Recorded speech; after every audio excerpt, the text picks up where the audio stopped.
அப்போஸ்தலனாகிய பவுல் பிலேமோனுக்கு எழுதின நிருபம். கிறிஸ்து இயேசு நிமித்தம் கட்டப்பட்டவனாயிருக்கிற பவுலும் சகோதரனாகிய தீமோத்தேயும் எங்களுக்கு பிரியமுள்ளவனும் உடன் வேலையாளுமாயிருக்கிற பிலேமோனுக்கும் பிரியமுள்ள அப்பியாளுக்கும் எங்கள் உடன் போர் சேவகனாகிய அர்கிபுவுக்கும் உம்முடைய வீட்டிலே கூடி வருகிற சபைக்கும் எழுதுகிறதாவது: நம்முடைய பிதாவாகிய தேவனாலும் கர்த்தராகிய இயேசு கிறிஸ்துவினாலும் உங்களுக்கு கிருபையும் சமாதானமும் உண்டாவதாக. கர்த்தராகிய இயேசுவினிடத்திலும் எல்லா பரிசுத்தவான்களிடத்திலும் உள்ள உம்முடைய அன்பையும் உம்முடைய விசுவாசத்தையும் நான் கேள்விப்பட்டு என் ஜெபங்களில் உம்மை நினைத்து எப்பொழுதும் என் தேவனுக்கு ஸ்தோத்திரம் செய்து உங்களில் உள்ள சகல நன்மைகளும் தெரியப்படுகிறதுனாலே உம்முடைய விசுவாசத்தின் அந்யோன்யம் கிறிஸ்து இயேசுவுக்காக பயன்பட வேண்டும் என்று வேண்டுதல் செய்கிறேன். சகோதரனே, பரிசுத்தவான்களுடைய உள்ளங்கள் உம்மாலே இளைப்பாறினபடியால் உம்முடைய அன்பினாலே மிகுந்த சந்தோஷமும் ஆறுதலும் அடைந்திருக்கிறோம். ஆகையால் பவுலாகிய நான் முதிர் வயதுள்ளவனாகவும் இயேசு கிறிஸ்துவின் நிமித்தம் இப்பொழுது கட்டப்பட்டவனாகவும் இருக்கிறபடியா நீர் செய்யத்தக்கதை உமக்கு கட்டளையிடும்படி கிறிஸ்துவுக்குள் நான் துணியத்தக்கவனாய் இருந்தாலும் அப்படி செய்யாமல் அன்பு நிமித்தம் மன்றாடுகிறேன். என்னவென்றால், கட்டப்பட்டிருக்கையில் நான் பெற்ற என் மகனாகிய ஒனேசிமுக்காக உம்மை மன்றாடுகிறேன். முன்னே அவன் உமக்கு பிரயோஜனம் இல்லாதவன், இப்பொழுதோ உமக்கும் எனக்கும் பிரயோஜனம் உள்ளவன்.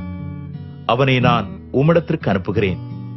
என் உள்ளம் போலிருக்கிற அவனை நீர் ஏற்றுக்கொள்ளும். சுவிசேஷத்து நிமித்தம் கட்டப்பட்டிருக்கிற எனக்கு ஊழியம் செய்யும்படி உமக்கு பதிலாக அவனை என்னிடத்தில் வைத்துக் கொள்ள வேண்டும் என்று இருந்தேன். ஆனாலும் நீர் செய்யும் நன்மையை கட்டாயத்தினால் அல்ல, மனப்பூர்வமாய் செய்யத்தக்கதாக நான் உம்முடைய சம்மதி இல்லாமல் ஒன்றும் செய்ய எனக்கு மனதில்லை. அவன் என்றென்றைக்கும் உம்முடையவனாய் இருக்கும்படிக்கும் இனிமேல் அவன் அடிமையானவனாகவல்ல, அடிமையானவனுக்கு மேலானவனாகவும் பிரியமுள்ள சகோதரனாகவும் இருக்கும்படிக்கும் கொஞ்ச காலம் உம்மை விட்டு பிரிந்து போனானாக்கும். எனக்கு அவன் பிரியமான சகோதரனானால் உமக்கு சரீரத்தின்படியையும் கர்த்தருக்குள்ளும் எவ்வளவு பிரியமுள்ளவனாய் இருக்க வேண்டும். ஆதலால் நீர் என்னை உம்மோடே ஐக்கியமானவன் என்று எண்ணினார் என்னை ஏற்றுக்கொள்வது போல அவனையும் ஏற்றுக்கொள்ளும். அவன் உமக்கு யாதொரு அநியாயம் செய்ததும் உம்மிடத்திலே கடன்பட்டதும் உண்டானால் அதை என் கணக்கிலே வைத்துக் கொள்ளும். பவுலாகிய நான் இதை என் சொந்த கையாலே எழுதினேன். நான் அதை செலுத்தி தீர்ப்பேன். நீர் உம்மைத்தாமே எனக்கு கடனாக செலுத்த வேண்டும் என்று நான் உமக்கு சொல்ல வேண்டியதில்லையே. ஆம் சகோதரனே, கர்த்தருக்குள் உம்மாலே எனக்கு பிரயோஜனம் உண்டாகட்டும். கர்த்தருக்குள் என் உள்ளத்தை இளைப்பார பண்ணும். நான் சொல்லுகிறதிலும் அதிகமாய் செய்வீர் என்று அறிந்து இதற்கு நீர் இணங்குவீர் என்று நிச்சயித்து உமக்கு எழுதியிருக்கிறேன்.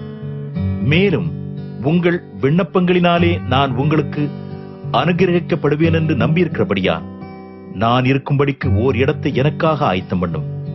கிறிஸ்து இயேசு நிமித்தம் என்னோட கூட காவலில் வைக்கப்பட்டிருக்கிற எப்பாபிராவும் என் உடன் வேலையாட்களாகிய மார்க்குவும் அரிஸ்தர்க்கும் தேமாவும் லூக்காவும் உமக்கு வாழ்த்துதல் சொல்லுகிறார்கள். நம்முடைய கர்த்தராகிய இயேசு கிறிஸ்துவின் கிருபை உங்கள் ஆவியுடனே கூட இருப்பதாக. ஆமேன்.